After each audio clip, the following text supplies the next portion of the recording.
पानी का मसला जो इंडिया और पाकिस्तान में चल रहा है वो कशीदगी इख्तियार कर गया। अभी थोड़ी देर पहले बिलावल भुट्टो साहब ने एक बयान दिया है। उन्होंने कहा कि अगर इंडिया पानी के मसले को ज्यादा संगीन बनाने की कोशिश करेगा तो हम जंग के लिए तैयार हैं। ये पहला बयान नहीं है जो इस नौयत के जो लीडरशिप है उनकी तरफ से आया हो। इससे पहले राना सनाउल्लाह भी इसी तरह का बयान दे चुके हैं कि अगर इंडिया ने पानी रोका तो हम जंग के लिए तैयार हैं। कि अगर मामला मुज़ाकरात के जरिए बेहतरी की तरफ नहीं जाते तो अल्टीमेटली फिर जैसे जैसे कशीदगी में इजाफा होता चला जाएगा तो वैसे वैसे फिर चीजें खतरनाक रुख इख्तियार करती जाएंगी। एक तरफ ये सिलसिला चल रहा है तो दूसरी तरफ भारत के जो वजीर बराए आबी वसाइल हैं CR पाटिल, उनकी तरफ से ये बयान वाज़ेह तौर पर आ चुका है जी कि भारत भरपूर कोशिश कर रहा है कि आने वाले सालों के दौरान पाकिस्तान की तरफ कोई पानी ना। अब पाकिस्तान ने जब इंडिया को लताड़ लिया ना ये बयान मखसूस में, उसके बाद पाकिस्तानियों के वो क्या छाका खुल गया कि अब हम कहते हैं जी हम भी जंग के लिए तैयार हैं। कभी भी कोई भी जो सरबराह है कौम का या जो कमांडर है वो कभी भी अपनी बुज़दिली का इजहार नहीं करता, चाहे उसको मतलब जो भी हालात। जाहिर है जहाँ पर फिर बका का सवाल आ जाता है तो फिर वहाँ पर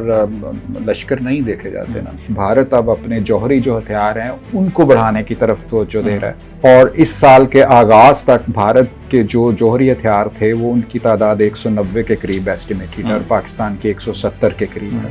बिस्मिल्लाहिर्रहमानिर्रहीम, अस्सलाम वालेकुम। इनसाइट्स विद सुहेल कैसर में खुश आमदीद। मैं हूं आपका मेज़बान मसूद रज़ा। नाज़रीन, पिछली पॉडकास्ट में हमने बात की थी पानी के हवाले से। पानी का मसला जो इंडिया और पाकिस्तान में चल रहा है वो कशीदगी इख्तियार कर गया। अभी थोड़ी देर पहले बिलावल भुट्टो साहब ने एक बयान दिया है। उन्होंने कहा कि अगर इंडिया पानी के मसले को ज़्यादा संगीन बनाने की कोशिश करेगा तो हम जंग के लिए तैयार हैं। ये पहला बयान नहीं है जो इस नौयत के जो लीडरशिप है उनकी तरफ से आया हो। इससे पहले राना सनाउल्लाह भी इसी तरह का बयान दे चुके हैं कि अगर इंडिया ने पानी रोका तो हम जंग के लिए तैयार हैं। ये मामला क्या है, ये क्या वाकई ही सूरत इतनी कशीदगी इख्तियार कर चुकी है, इस पर बात करेंगे। मेरे साथ मौजूद हैं सुहेल कैसर साहब। सुहेल साहब, बिलावल भुट्टो साहब आज फुल गर्ज बरस रहे हैं, वो कह रहे हैं जंग के लिए तैयार हैं। क्या मामला है? देखिए, हम पाकिस्तान और भारत के दरमियान जो पानी के मसाइल हैं उस हवाले से मुतअद्दिद मरतबा गुफ्तगू कर चुके हैं और बहुत तफसील के साथ गुफ्तगू कर चुके हैं। और ये जो पहलू है दोनों ममालिक के ताल्लुकात का, उस पर हम पहले भी ये कह चुके हैं कि अगर मामलात मुज़ाकरात के ज़रिए बेहतरी की तरफ नहीं जाते तो अल्टीमेटली फिर जैसे जैसे कशीदगी में इजाफा होता चला जाएगा तो वैसे वैसे फिर चीज़ें ख़तरनाक रुख इख्तियार करती जाएंगी। और वही बात जो हम हर मरतबा ये कहते हैं कि असल में पानी जो है उसके बगैर जब ज़िंदगी पानी के बगैर है ही नहीं तो ऐसा मुमकिन हो ही नहीं सकता कि पाकिस्तान जो है वो अपनी बका की जंग ना लड़े। इसी तनाजुर में पहले राना सनाउल्लाह साहब भी ये बयान दे चुके हैं कि अगर भारत ने अपनी ये रवश बरकरार रखी तो पाकिस्तान जंग करेगा और अपना जो हिस्से का पानी है वो किसी सूरत भारत को हड़प नहीं करने देगा। अब बिलावल भुट्टो ज़रदारी साहब ने भी पार्लियामेंट में अपनी तकरीर के दौरान इसी बाबत बात की है। एक तरफ ये सिलसिला चल रहा है तो दूसरी तरफ भारत के जो वजीर बराए आबी वसाइल हैं CR पाटिल, उनकी तरफ से ये बयान वाज़ेह तौर पर आ चुका है जी कि भारत भरपूर कोशिश कर रहा है कि आने वाले सालों के दौरान पाकिस्तान की तरफ कोई पानी ना जाए। एक बूंद भी नहीं देंगे, एक बूंद में मतलब बूंद का तो शायद उन्होंने एक मिसाल के तौर पर लिया होगा, लेकिन एक उनके वो जो एक अज़ाइम है उनके, उनको ये चीज जाहिर है कि मैक्सिमम पानी जो है वो उसको रोका जा सके। और बहुत सारे मंसूबों पर वो काम शुरू कर भी चुका है जिस पर पाकिस्तान को तशवीश भी है। और इस सिलसिले में मैंने ये देखा है कि जहाँ तक रावी और सतलुज और ब्यास का ताल्लुक है तो वो तो ऐसा इशू नहीं है, वो तो होली सोली उसका इख्तियार है।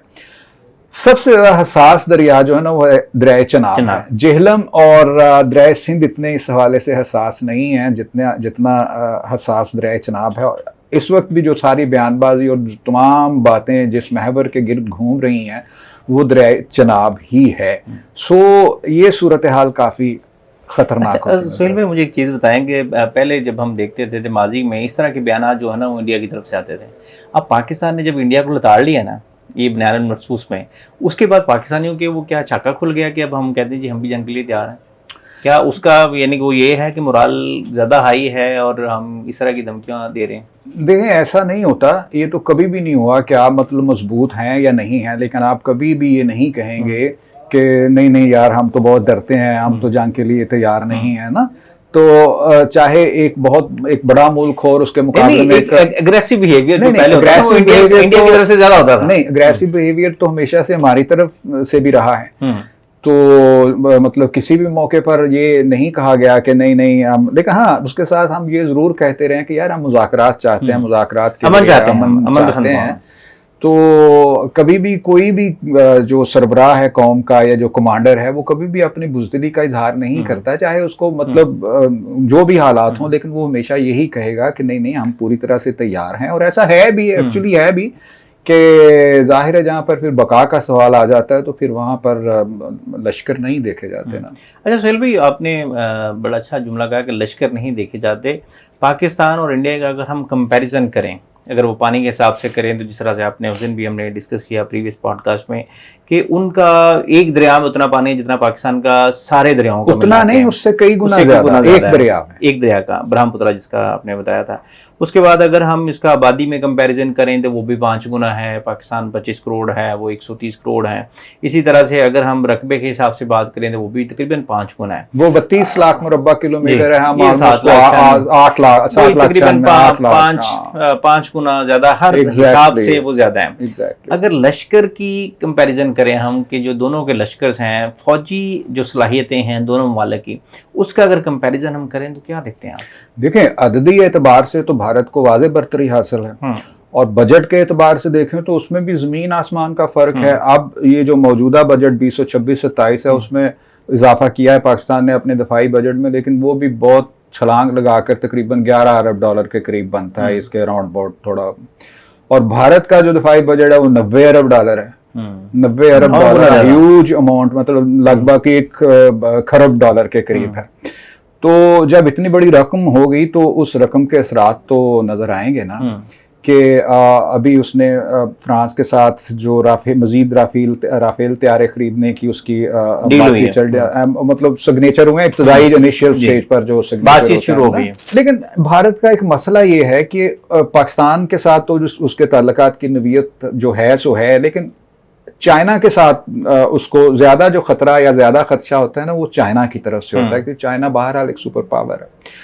लद्दाख पर और फिर अरुणाचल प्रदेश की जो सरहद पर है, फिर कुछ अरसा पहले वादी गुलमान में दोनों अफवाज एक आपस में यानी कि जोर आजमाई है वहां पे। तो अगर अददी एतबार से देखा जाए तो ऑब्वियसली वो एक बड़ा मुल्क है और उस मुल्क की जरूरियात हमसे ज्यादा हैं, इसीलिए उसका जो दफाई बजट है हमसे कई गुना ज्यादा है, मतलब 90 अरब डॉलर और 10 अरब तकरीबन 9 गुना है, तकरीबन 9 गुना ज्यादा है।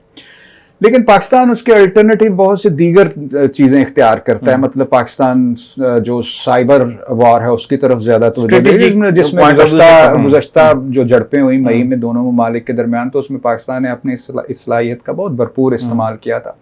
फिर पाकिस्तान के पास जो तैयारे हैं उनको वो जदीद सेंसर से लेस करने की पॉलिसी पर गामजन रहता है। मतलब पाकिस्तान जाहिर है रकम के एतबार से उसका मुकाबला नहीं, और एतबार से भी नहीं कर सकते। स्ट्रेटेजी के हिसाब से बात कीजिए तो पाकिस्तान अहेड है। नहीं, अहेड तो हम नहीं कह सकते, मतलब ये है कि मुकाबला है।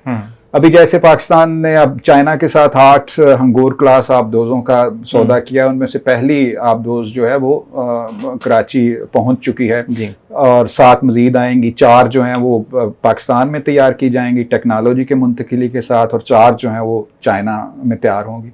और मैं एक बड़ी दिलचस्प यहाँ पर आपको बात करता हूँ, बताऊँ कि जो हंगोर क्लास की आबदोज है ना, 1971 की वार में पाकिस्तान की आबदोज का भी यही नाम था। उसने ना 1971 की वार में इंडिया का एक बहरी जहाज भी गर्क किया था। तो अब ये कह सकते हैं कि अब दोबारा वापस आ गई है, मतलब ना, तो अब वो एक तारीखी रिवायत भी जुड़ी हुई है अंगोर क्लास क्या। तो पाकिस्तान भी इस तरह के इक़दामात तो उठाता रहता है। और इसी तनाज़ुर में आपको ये भी मैं बता दूं कि अभी हालिया जो रिपोर्ट एक सामने आई है उसके मुताबिक भारत अब अपने जौहरी जो हथियार हैं उनको बढ़ाने की तरफ तवज्जो दे रहा है। और इस साल के आगाज तक भारत के जो जौहरी हथियार थे वो उनकी तादाद 190 के करीब एस्टिमेटेड है और पाकिस्तान की 170 के करीब है। तो दोनों ममालिक अपनी दफाई सलाहियतों में अपनी अपनी बसात के मुताबिक इजाफा तो कर रहे हैं। तो बाकी देखें, अददी एतबार जो होता है, नंबर जो होता है, उसका बहरहाल फर्क तो साइकोलॉजिकल वैसे भी मतलब उसका फर्क तो होता है। तो बाकी फिर अल्लाह मालिक है, जो भी सिलसिला होता है। अगर फौज के एतबार से देखा जाए तो वो क्या कंपैरिजन है, कितनी है दोनों ममालिक? नहीं, उसमें भी काफ़ी फ़र्क है। मतलब पाकिस्तान की अगर मैं गलत नहीं हूँ तो जो एक्टिव फ़ौज है वो 6 लाख 6-6.5 लाख, और भारत की कोई तकरीबन 14-15 के दरमियान में है।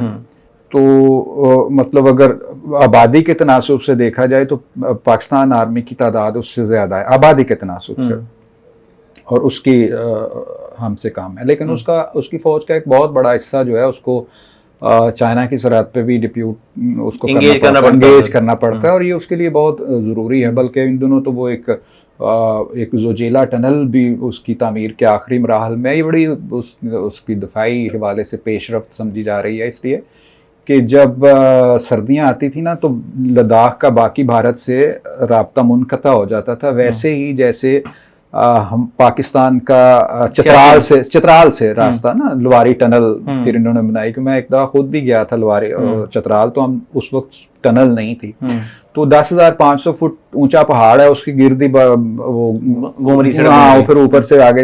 तो जब वो सर्दियां आती तो 6 महीने के लिए चित्राल मुनक़ता हो जाता था पाकिस्तान से, तो फिर पाकिस्तान ने लवारी टनल चाइना के, इसी तरह भारत ने ज़ोजिला टनल अब बना ली है, तो अब वो पूरा साल ही लद्दाख के साथ उसका ज़मीनी राब्ता जो है वो बरकरार रहेगा। तो वो उस तरफ भी मसरूफ़ है, इस तरफ भी मसरूफ़ है, ये सूरत हाल है। अच्छा सुहेल भाई, आपने बड़ा अच्छा कंपैरिजन भी कर दिया, और स्पेशली जंग के बाद और पाकिस्तान के नौजवानों ने जिस तरह से जिस दिलेरी के साथ इंडिया का मुंह तोड़ जवाब दिया है, तो ओवरऑल कौम का जो जज्बात हैं वो भी हाई हैं, मोराल भी हाई है, फ़ौज का भी हाई है। पाकिस्तान फ़ज़ाइया ने जिस तरह से कारकर्दगी का मुजाहरा किया है, उससे हर यानी कि जो शोबा है वो फ़ौज का हो या पब्लिक सेंटीमेंट का हो, तो वो हाई है। और इंडिया का डेफिनेटली वो एक बड़ा उनको पेशवानी का सामना करना पड़ा, तो वो ये भी चीज़ें मैटर करती हैं। तो सुहेल भाई, अब ये दोनों जानिब से गोलाबारी जारी है। उधर से उन्होंने कहा जी कि हम एक बूंद नहीं देंगे, अल्फाजी गोलाबारी, हाँ जी, लफ्ज़ी गोलाबारी जारी है। तो उन्होंने कहा जी कि हम एक बूंद नहीं देंगे, इन्होंने कहा जी कि हम जंग के लिए तैयार हैं। तो ये सारी सूरत हाल को, क्योंकि इंडिया बाज नहीं आ रहा अपनी उन्हीं अभी जारी है जिसको हम कहते हैं, तो ये सारी सूरत हाल डिफ्यूज़ कैसे होगी फिर? देखिए, इसमें हमेशा से हम यही बात करते आए हैं कि दोनों ममालिक के दरमियान अच्छे तल्लुकात होंगे तो यही खित्ते के अवाम की खुशकिस्मती होगी कि बहुत बड़ी तादाद पाकिस्तानियों की भी खत गुर्बत से नीचे ज़िंदगी गुजार रही है, उनकी भी खत गुर्बत से ज़िंदगी गुजार रही। तो असल में दोनों चूँकि ममालिक एटमी क़ुव्वतें हैं, तो जो बड़ी ताकतें हैं या दुनिया के दीगर ममालिक हैं, वो रिस्क नहीं ले पाते कि दोनों के दरमियान कशीदगी इस लेवल तक पहुँच जाए कि फिर वापसी का कोई रास्ता ना रहे। तो इसीलिए आपने देखा होगा कि इब्तिदा में ही एक मुदाखलत का सिलसिला शुरू हो जाता है और कोशिश की जाती है कि जंग बंद कर दी जाए। हाँ, ट्रंप ने बड़ी जगहों पे क्रेडिट लिया कि मैंने तकरीबन 1.5 बिलियन जो लोग हैं उनको मैंने तबाही से बचाया है, लेकिन जो निगोशिएशन करवा के। लेकिन अब इंडियन जो डिफेंस एनालिस्ट हैं, अब वो ये क्लेम कर रहे हैं भारतीय हुकाम के हवाले से कि वो कहते हैं जी कि पाकिस्तान हमेशा एटमी कुव्वत होने का लेवरेज ले जाता है जी कि भारत ने अगर हम पर हमला किया तो हम एटमी ताकत इस्तेमाल। तो इस मरतबा अगर कोई इस तरह की सूरत हाल पैदा होती है तो भारत पाकिस्तान के इस स्टांस को बहुत ज़्यादा अहमियत नहीं देगा। मतलब वो जाहिर कर रहे हैं कि अगर इस लेवल तक भी चला जाता है। और दूसरी बात ये आप याद रखिएगा कि ठीक है, गुज़श्ता साल जो भी सूरत हाल बनी, अब इसकी उनको पशेमानी भी है, और ऑब्वियसली वो अगर खुदा न खास्ता इस तरह की कुछ सूरत हाल पैदा होती तो उनकी कोशिश होगी कि वो उसको भी जरा बदला ले सकें। तो ऑपरेशन सिंदूर 2 की भी तो बातें चल रही हैं ना? बिल्कुल चल रही हैं, और वो कहते हैं कि ऑपरेशन सिंदूर 2 जो है वो ख़त्म नहीं हुआ, मतलब ऑपरेशन सिंदूर ख़त्म नहीं हुआ बल्कि वो मुसलसल जारी है। उसका सेकंड फेज सारे ज़ाहिर सामने, अब बात सिर्फ मुज़ाकरात पर ही आकर टिकनी है, और जितनी जल्दी हो जाए उतना ही बेहतर है। अच्छा, इन मुज़ाकरात के लिए पहले आप दोनों ममालिक के पास एक ज़ाब्ता मौजूद था इंडस वाटर ट्रीटी की शक्ल में। अब इंडिया ने एक तरफा तौर पर वो मुअत्तल कर रखा है, तो अब किस तरह से टेबल टॉक पे आ जाएंगे? पहले ये होता था कि एक मुआहदा है, उसके यानी कि हर महीने उनकी जो मीटिंग्स भी होती हैं उसके ऊपर उसमें से रास्ता निकल आता था। अब रास्ता कैसे निकलेगा? देखिए, इंडस वाटर ट्रीटी वाला जो मामला है वो तो काफ़ी गंभीर होता चला जा रहा है, और भारत ने अपनी तरफ से उसको यकतरफा तौर पर मुअत्तल भी किया है। पहले वो डाटा शेयरिंग हो जाती थी, लेकिन मैंने गुज़श्ता साल ये देखा था कि अक्सर एक मौके पर उनकी तरफ से अलर्ट जो है वो सामने आ जाता था। मतलब जैसे उन्होंने भाखड़ा डैम से पानी छोड़ना था दरियाए सतलुज में, तो इंडियन हाई कमीशन ने उस पर, पाकिस्तान में जो इंडियन हाई कमीशन है उसने उस पर अलर्ट पहले जारी कर दिया था और पाकिस्तानी हुकाम ने फिर उस अलर्ट को सर्कुलेट किया था। गुज़श्ता साल उन्होंने ये तरीकाकार अपनाया, मतलब पहले तो ये होता था कि water commission to water commission exchange होती थी चीज़ें, लेकिन गुज़श्ता साल वो हाई कमीशन के ज़रिए आते रहे और उन्होंने पैगाम पहुंच गया, किसी भी रास्ते से पहुंचा। लेकिन इसके साथ साथ पाकिस्तान इस दौर में ना वैसे भी ये कोई अब बहुत मुश्किल नहीं रहा कि अब देखें, पाकिस्तान के लिए जानना बिल्कुल भी कोई मुश्किल नहीं है कि भाखड़ा डैम में या पोंग डैम में ब्यास पर जो है, या थेन डैम जो रावी पर है उसमें, या बगलियार डैम में कितना पानी उसने स्टोर किया है। जाहिर है जब उसका पानी स्टोर एक खास सतह से ऊपर जाएगा तो वो उसको रिलीज करेगा। अब इतना मुश्किल है नहीं है इन सारी चीज़ों पर नज़र रखना कि कोई बहुत बड़ा सैलाब ना आ जाए। फिर अब जैसे ही वहाँ पर कोई इस तरह की सूरत हाल पैदा होती है सैलाब की, तो वहाँ का जो सोशल मीडिया वो भरमार हो जाती है वीडियोस की। इन्फॉर्मेशन अब अगर ऑफिशियली नहीं डिस्कस होती तो वो सोशल मीडिया के जरिए आ जाती है, क्योंकि पाकिस्तान में तो पूरा रिसर्च विंग काम कर रहा होता है, बिल्कुल मीडिया को करता है, मीडिया को भी करता है, वैसे भी वो नजर रखते हैं। तो अब ये तो खैर इशू नहीं है, इशू वही है कि इसको परमानेंटली हल होना चाहिए। यानी कि इसका मसले का हल जो है वो बातचीत ही है, वो ना लफ्जी गोलाबारी है, ना वो जंग है। जंग किसी भी मसले का हल नहीं होती, जंग हमेशा नुकसान होता है। अल्लाह करे कि दोनों जो ममालिक की साइड्स हैं जो इस मसले को गंभीर बनाती जा रही हैं वो होश के नाखून लें और इस मसले को सुलह सफाई के साथ हल करें। पाकिस्तान एक पुरअमन कौम है जो चाहती है कि खित्ते में अमन हो, लेकिन जब उसके साथ कोई ज़बरदस्ती करने की कोशिश की जाती है, कोई जंग मुसल्लत की जाती है, तो पाकिस्तान के जो जवान हैं वो उसका जो जवाब देना है वो समझते हैं कि किस तरह से देना है, और हमेशा हमने दुश्मन के दांत खट्टे किए। आज की पॉडकास्ट से इजाज़त दीजिए, फिर हाजिर होंगे एक नई एपिसोड के साथ। तब तक के लिए अल्लाह ने के बाद।